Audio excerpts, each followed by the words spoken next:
देश के पहले प्रधानमंत्री जवाहरलाल नेहरू की 98वीं पुण्यतिथि आज। पीएम मोदी, सीएम नीतीश, सोनिया गांधी समेत कांग्रेस के कई नेताओं ने दी श्रद्धांजलि। पाकिस्तान में फूटा महंगाई बम, पेट्रोल डीजल 30 रुपए हुआ महंगा, सरकार को घेर इमरान ने भारत को सराहा। अमरोहा में दहेज के खातिर शादी का रिश्ता तोड़ा, दूल्हे ने की थी 35 लाख रुपए की मांग, लड़की के पिता ने दर्ज कराया एफआईआर। जेडीयू जल्द कर सकती है राज्यसभा उम्मीदवारों के नामों का ऐलान, सीएम नीतीश ने किया इशारा, कल सीएम आवास पर घंटों तक चली थी बैठक।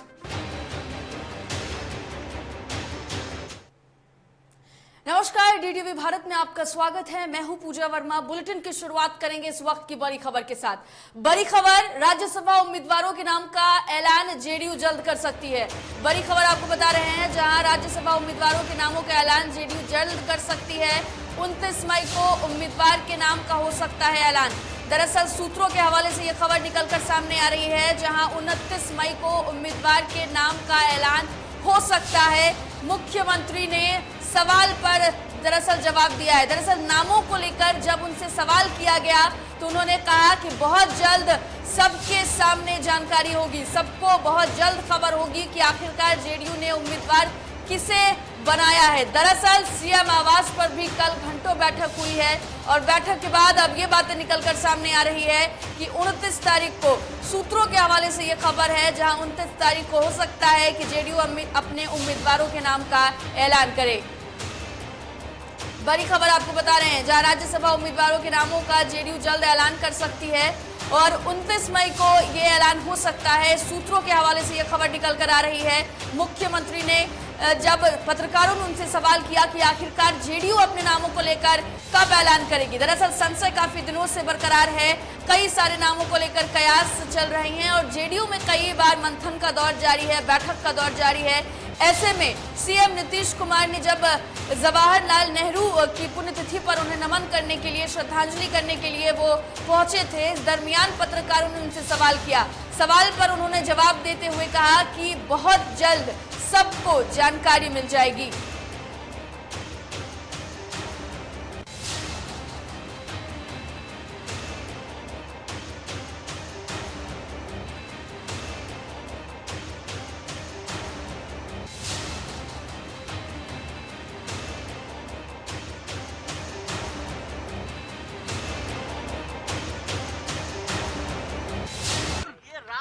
सस्पेंस अभी तक बना हुआ है, वो तो करा सकते सब मालूम।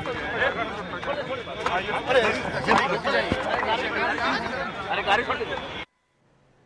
वहीं राज्यसभा चुनाव के उम्मीदवारों को लेकर राजद ने लगभग उम्मीदवारों के नाम की घोषणा कर दी है, लेकिन उम्मीदवारों के नामों के ऐलान को लेकर जेडीयू में अभी भी संशय बरकरार है।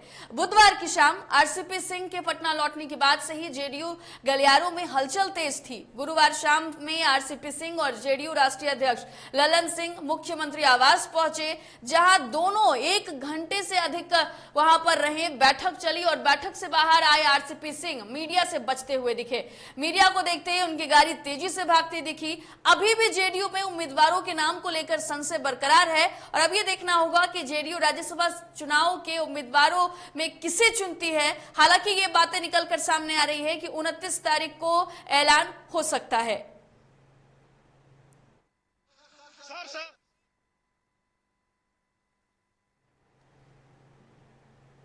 आज पूरा देश प्रथम प्रधानमंत्री स्वर्गीय पंडित जवाहरलाल नेहरू की पुण्यतिथि मना रहा है।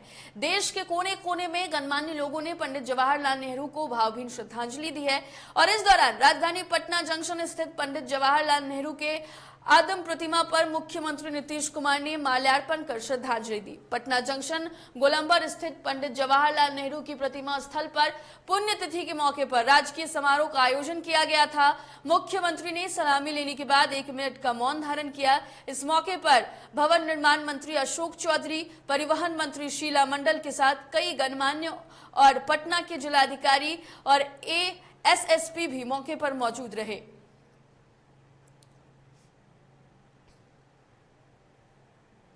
कटिहार गौशाला रेक पॉइंट पर रेलवे अधिकारियों की लापरवाही के कारण व्यापारी को इसका खामियाजा भुगतना पड़ रहा है। रेक पॉइंट पर रेलवे के द्वारा कोई भी सुविधा नहीं मुहैया कराया गया है, जिसके कारण जबकि इस रैक पॉइंट से करोड़ों रुपए का राजस्व रेलवे को प्राप्त होता है। बरसात के मौसम में मालगाड़ी से उतरे गए सामानों को रखने का पर्याप्त व्यवस्था नहीं है, जिसके कारण खुले में ही सामानों को रखा जाता है और बरसात के कारण सभी सामान बर्बाद हो गए हैं। रेक पॉइंट पर सीमेंट, खाद्य सामग्री सहित कई अन्य सामग्री पहुंचता है। रेलवे के द्वारा यहाँ सामानों की रखने के लिए स्टैंड का निर्माण नहीं कराया गया है, जिसके कारण व्यापारी अपना सामान खुले में रखने को मजबूर है और बरसात के मौसम में हजारों बोरियां सीमेंट बारिश के कारण पत्थर बन गई हैं। इसके अलावा यहां काम करने वाले मजदूरों के लिए भी रेलवे की ओर से पर्याप्त व्यवस्था नहीं की गई है। इस जगह ना तो शौचालय है और ना ही शुद्ध पेयजल की व्यवस्था। रेल अधिकारियों की अनदेखी और कुव्यवस्था के कारण व्यापारी वर्ग का गुस्सा 7वें आसमान पर है। के कारण भेजा और रेलवे के मनमाना के कारण भेजा है।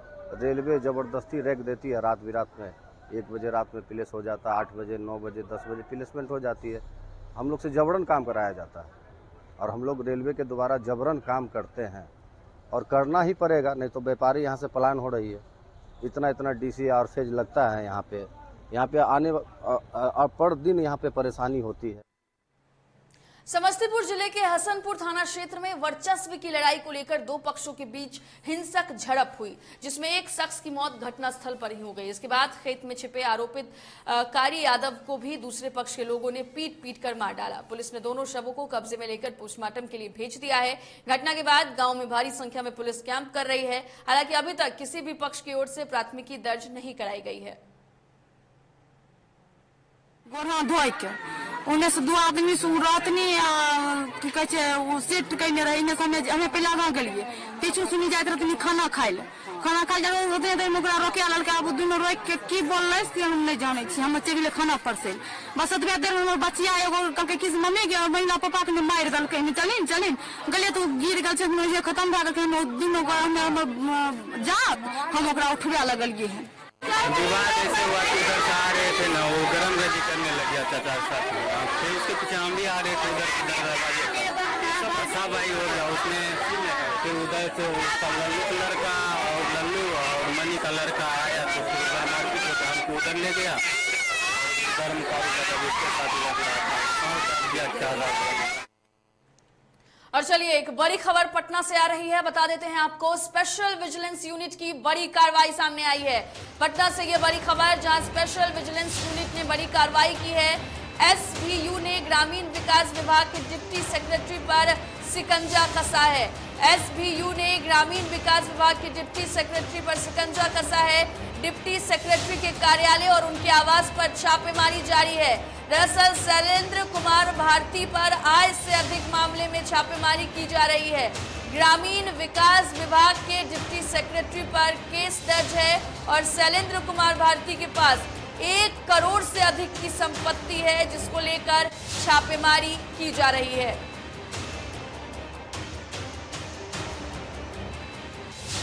अधिक जानकारी के लिए धीरेन्द्र हमारे साथ, हमारे संवाददाता पटना से फोन लाइन पर जुड़ गए हैं। धीरेन्द्र, स्पेशल विजिलेंस यूनिट जो है वो डिप्टी सेक्रेटरी के घर पर छापेमारी कर रही है, क्या कुछ अधिक जानकारी है?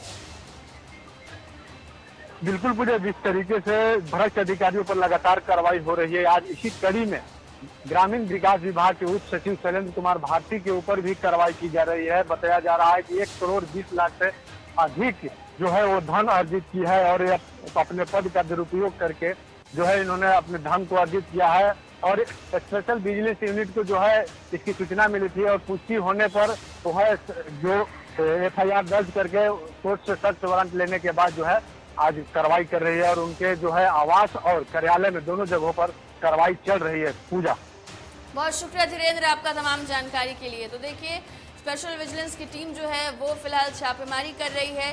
शैलेंद्र कुमार भारती के पास 1 करोड़ से अधिक की संपत्ति की जो बातें हैं वो सामने आई है, जिसके बाद से इन पर केस दर्ज हुआ है और फिलहाल छापेमारी जारी है।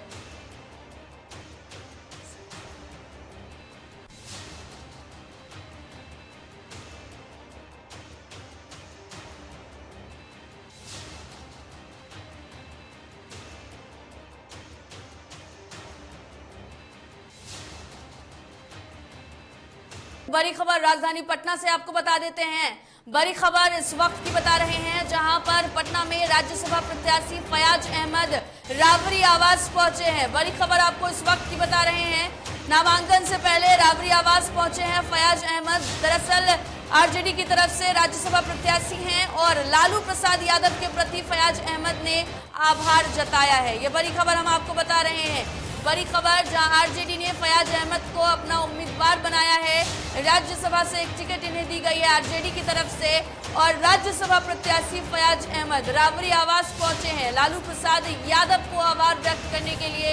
लालू प्रसाद यादव से मिलने के लिए राबरी आवास पहुंचे हैं। दरअसल आपको बता दें कि नामांकन से पहले ये राबरी आवास पहुंचे हैं और लालू प्रसाद यादव के प्रति फयाज अहमद ने आभार जताया है।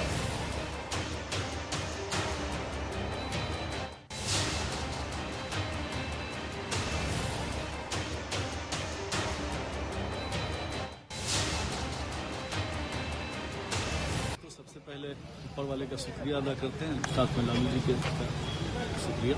उन्होंने हमको हम पर उन्होंने और पार्टी ने विश्वास किया, हम एकदम विश्वास उनके विश्वास के मुताबिक। फयाज जी आज नॉमिनेशन करने आप जा रहा है जी, कितनी खुशी हो रही है? ये खुशी तो है नहीं, तो कंधे पर एक बड़ा बोझ है।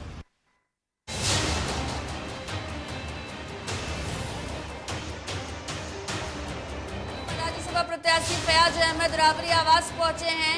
लालू प्रसाद यादव का उन्होंने आभार जताया है।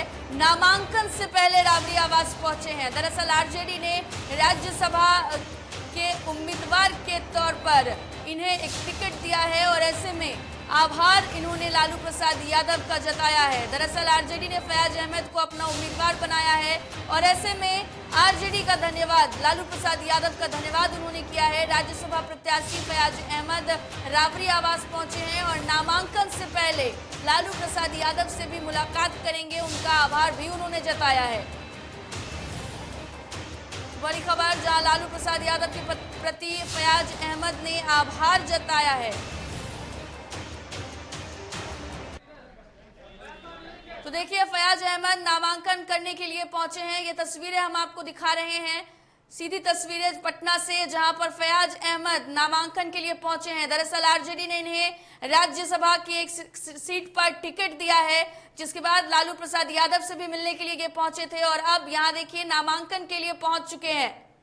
राजधानी पटना से ये तस्वीर आप देख रहे हैं जहां पर फयाज अहमद जो है वो नामांकन करने के लिए पहुंचे हैं। दरअसल 30 तारीख जो है वो आखिरी डेट है, 30 मई, और इससे पहले नामांकन के लिए फयाज अहमद पहुंच चुके हैं। कई सारे समर्थक जो हैं वो उनके साथ हैं, कई सारे नेता मौके पर मौजूद हैं। हम पार्टी में बहुत दिनों से काम कर रहे थे, 2 बार हम विधायक भी रहे और हम निष्ठा के साथ पार्टी में काम कर रहे हैं। तो आदरणीय लालू जी और तेजस्वी जी ने हम पर विश्वास करके हमको तो ऐसा कुछ नहीं। पार्टी या क्षेत्र के लिए आप क्या करेंगे? हम पार्टी और क्षेत्र के लिए तो हमेशा करते रहे और करते रहेंगे। पार्टी कैसे मजबूत रहेगी उसके लिए पूरा काम करेंगे। तो देखिए पार्टी कैसे मजबूत रहेगी उनके लिए वो काम करेंगे और इस तरीके से उन्होंने तमाम बातें कही है। तो कुल मिलाकर उन्होंने नामांकन दर्ज करवा लिया है। चलिए अगली खबर का रुख करते हैं। अगली खबर झारखंड से, जहां भारत निर्वाचन आयोग की ओर से उपचुनाव 23 जून को निर्धारित किया गया है, जिसको लेकर रांची प्रशासन तैयारियों में जुट गई है, क्योंकि झारखंड में भी आपको बता दें कि मंडल विधानसभा में उपचुनाव होने हैं। वहीं उपचुनाव की तैयारियों को लेकर रांची उपायुक्त छवि रंजन और एसएसपी सुरेंद्र कुमार झा ने ज्वाइंट प्रेस कॉन्फ्रेंस कर चुनाव की तैयारियों का खाका मीडिया के समक्ष रखा। सारी चीजें हम नोटिफिकेशन में बताएंगे। जिला स्तर पर सभी कोषांगों का गठन कर लिया गया है और एसएसटी टीम और एफएसटी टीम और वीवी टीम सबका भी गठन अभी किया जाएगा।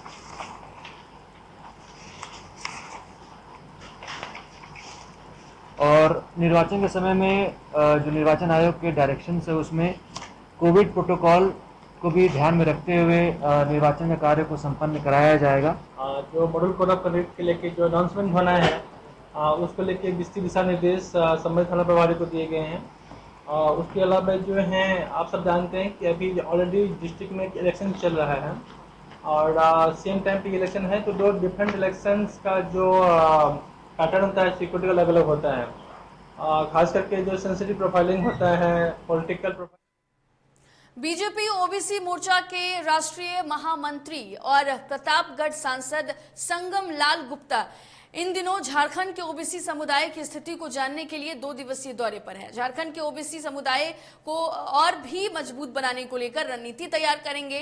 राष्ट्रीय महामंत्री ने झारखंड सरकार के प्रति जमकर हमला बोला। उन्होंने कहा कि यह सरकार अपनी रोटी सेकने के लिए सिर्फ कार्य कर रही है, जनता के हित के लिए काम नहीं कर रही। झारखंड में ओबीसी समुदाय को 27% आरक्षण मिलनी चाहिए, लेकिन ये सरकार टाल मटोल कर रही है। शोभा तभी बढ़ती है जब उस गुलदस्ते में हर तरह के फूल होते हैं। संगठन से उनको जोड़ना, भारतीय जनता पार्टी के विचारधारा से उनको जोड़ना, जो कि हर समाज चाहता है कि हमारे भी समाज का व्यक्ति आगे की कुर्सी पर बैठे।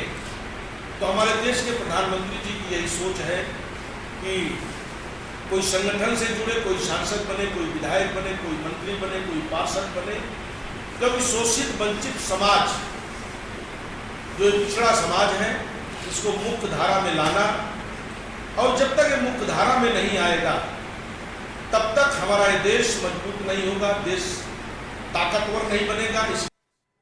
प्रदेश भाजपा प्रतिनिधिमंडल ने राज्य निर्वाचन आयोग पहुंचकर चाईबासा के नुआमुंडी जिला परिषद सदस्य के चुनाव में गड़बड़ी का आरोप प्रशासन पर लगाते हुए निर्वाचन आयोग को ज्ञापन सौंपा है। भाजपा का आरोप है कि जिला परिषद प्रत्याशी मनीषा को प्रशासन की मिली भगत से उनके विपक्ष में खड़ी देवकी कुमारी ने 2 वोटों से हराया है और सबूत के साथ निर्वाचन आयोग से शिकायत की है और निर्वाचन आयोग ने भी कार्रवाई का भरोसा दिलाया है।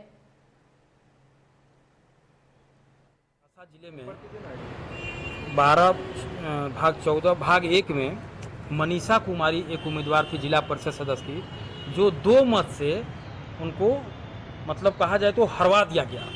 भारतीय जनता पार्टी की ओर से एक 4 सदस्यीय दल हम लोग के यहाँ राज्य निर्वाचन आयोग में शिकायत दर्ज करने आए हैं, जो कि चाईबासा जिला के भाग संख्या 14 के नोआमुंडी के जिला परिषद का चुनाव हुआ, उसमें मनीषा कुमारी को 2 मतों से हरा। देश के पहले प्रधानमंत्री रहे जवाहरलाल नेहरू की पुण्यतिथि पर उन्हें याद करते हुए प्रधानमंत्री नरेंद्र मोदी ने श्रद्धांजलि अर्पित की है। स्वतंत्रता सेनानी और आजाद भारत के पहले प्रधानमंत्री जवाहरलाल नेहरू की पुण्यतिथि पर उन्हें श्रद्धांजलि देते हुए प्रधानमंत्री नरेंद्र मोदी ने ट्वीट कर लिखा, पंडित जवाहरलाल नेहरू जी को उनकी पुण्यतिथि पर श्रद्धांजलि। कांग्रेस अध्यक्ष सोनिया गांधी ने और सांसद राहुल गांधी ने भी इस मौके पर उन्हें श्रद्धांजलि दी है। ऑल इंडिया कांग्रेस समिति ने शांति वन में पंडित नेहरू की समाधि स्थल पर शुक्रवार को एक स्मरण कार्यक्रम आयोजित किया। कार्यक्रम के दौरान कांग्रेस अध्यक्ष सोनिया गांधी ने नेहरू के समाधि स्थल पहुंचकर उन्हें पुष्पांजलि अर्पित की। इसके साथ ही कांग्रेस के पूर्व अध्यक्ष राहुल गांधी ने उन्हें श्रद्धांजलि देते हुए पंडित नेहरू का एक वीडियो साझा किया और ट्वीट कर कहा कि पंडित जवाहरलाल नेहरू के निधन के 58 साल बाद भी उनके विचार, राजनीति और हमारे राष्ट्र के लिए दृष्टिकोण उतने ही प्रासंगिक हैं जितने पहले थे। भारत के इस अमर सपूत के मूल्य हमेशा हमारे कार्यों और विवेक का मार्गदर्शन है। पाकिस्तान में चल रही सियासी बवाल के बीच पेट्रोल डीजल के दाम में बड़ी बढ़ोतरी हुई है। पाकिस्तान सरकार ने महंगाई बम फोड़ते हुए पेट्रोल डीजल की कीमतों में 30 रुपए पाकिस्तानी रुपए प्रति लीटर की बढ़ोतरी की है। कीमत आधी रात से लागू हो गई। इसके बाद इस्लामाबाद में 1 लीटर पेट्रोल की कीमत 179 रुपए 86 पैसे और डीजल की कीमत 174 रुपए 15 पैसे प्रति लीटर हो गई है। इसके अलावा किरोसिन तेल पर भी 30 रुपए की बढ़ोतरी की गई है, जिसके बाद इसकी कीमत 155 रुपए 56 पैसे प्रति लीटर हो गई है। पाकिस्तान में पेट्रोलियम प्रोडक्ट्स पर हुई बढ़ोतरी के बाद पूर्व प्रधानमंत्री इमरान खान ने मौजूदा सरकार पर हमला बोला है। उन्होंने कई ट्वीट्स कर पाकिस्तानी सरकार पर निशाना साधा तो भारत की प्रशंसा भी की।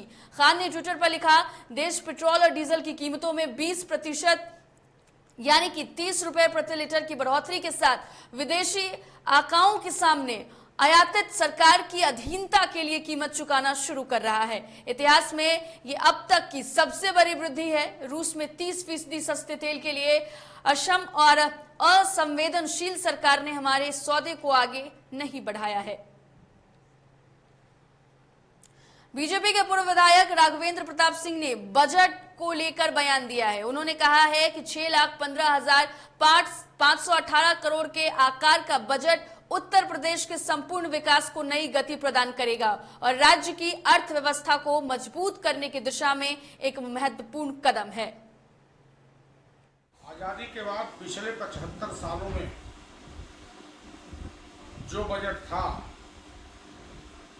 उसके परिप्रेक्ष्य में अगर देखा जाए तो 2017 से लेकर 22 तक बजट दूना बढ़ा है। इससे यह प्रतीत होता है कि उत्तर प्रदेश विकास के रफ्तार पर दौड़ रहा है योगी जी के नेतृत्व में और माननीय मोदी जी के मार्गदर्शन में। अमरोहा जिलाधिकारी बाल कृष्ण त्रिपाठी ने विकास खंड हसनपुर ब्रह्माबाद के गौशाला का निरीक्षण किया, जिसमें 214 पशु संरक्षित पाए गए और एक पशु बीमार पाया गया। निरीक्षण के दौरान जिलाधिकारी ने मुख्य पशु चिकित्सक अधिकारी से व्यवस्थाओं सहित अन्य बिंदुओं पर जानकारी ली। इसके साथ ही जिलाधिकारी ने गौशाला की देखभाल सही ढंग से न करने पर नाराजगी व्यक्त कर प्रभारी अधिकारी को कड़ी फटकार लगाते हुए स्पष्टीकरण के निर्देश दिए। ब्रह्माबाद गौशाला निरीक्षण किए हैं यहाँ पे और वर्तमान में 214 यहाँ पे हमारे गोवंश हैं यहाँ पे जिनकी सेवा की जा रही है हमारे कर्मचारियों द्वारा, ग्राम प्रधान जी द्वारा सभी के सहयोग से। और मैंने देखा कि यहाँ पे भूसा है पर्याप्त मात्रा में, हरा चारा भी है, खली भी है। खली हमें कम मिली जो पशु खा रहे हैं तो मैंने निर्देशित कर दिया कि खली उनको और बढ़ाई। उत्तर प्रदेश किन्नर कल्याण बोर्ड की उपाध्यक्ष राज्य मंत्री दर्जा प्राप्त सोनम चिश्ती ने बड़ा बयान दिया है। गरीबों के मकान पर चलाए जा रहे बुलडोजर को लेकर नाराज राज्य मंत्री ने कहा है कि वो अपने पद से इस्तीफा देंगी। बता दें कि सोनम डीएम ऑफिस के बाहर धरने पर बैठी थी। उन्होंने ये भी कहा कि वे भाजपा के लिए काम करती रहेंगी।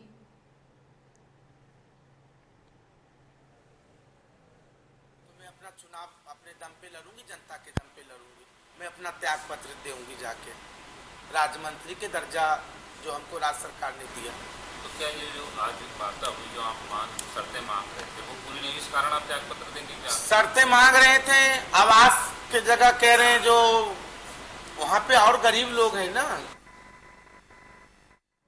कौशाम्बी के सिराथू में केशव प्रसाद के घर के करीब जिला मुख्यालय सहित जनपद के विभिन्न चौराहों पर पूर्व मुख्यमंत्री अखिलेश यादव का पुतला दहन किया गया।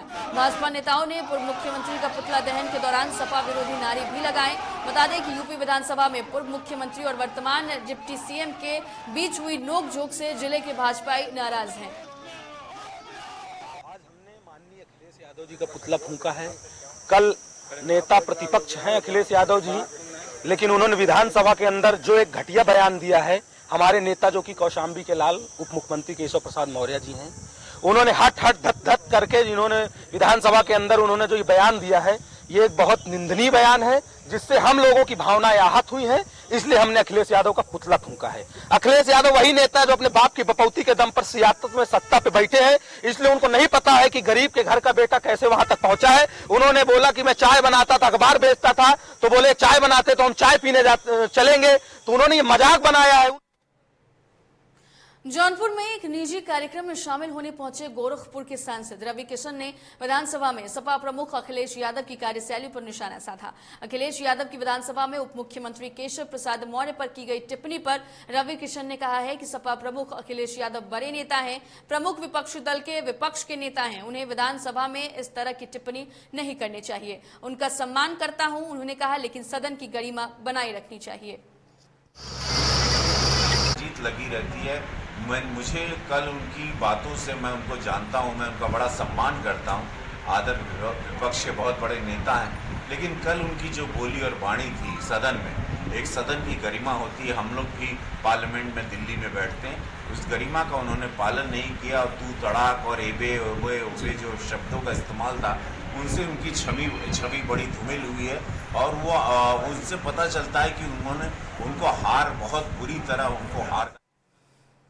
अमरोहा में युवक ने दहेज के खातिर शादी का रिश्ता तोड़ दिया। दरअसल युवक ने 35 लाख रुपए की मांग की थी, जिसके बाद परिवार ने दहेज नहीं दिया तो दूल्हे ने रिश्ता तोड़ दिया। 21 जून को बारात आनी थी और लड़की के पिता ने सभी तैयारियां भी पूरी कर ली थी, जिसके बाद लड़की के पिता ने युवक के खिलाफ थाने में एफआईआर दर्ज कराया। गजरौला थाना क्षेत्र के गांव खाद गुजर का ये पूरा मामला बताया जा रहा है।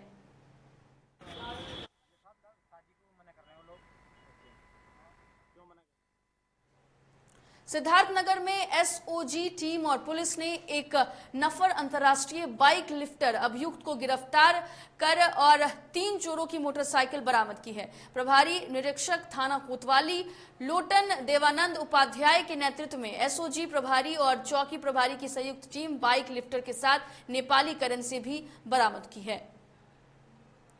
अपराधियों पर अंकुश लगाने के लिए लगी थी। इसी क्रम में आज धर्मौली पुलिया के पास एक वाहन चोर को गिरफ्तार किया गया, जिसका नाम नितेश यादव है। ये नेपाल राष्ट्र का रहने वाला है। इसके पास से 3 मोटरसाइकिलें बरामद हुई हैं और इसके खिलाफ मुकदमा लिख करके आवश्यक कार्रवाई की है।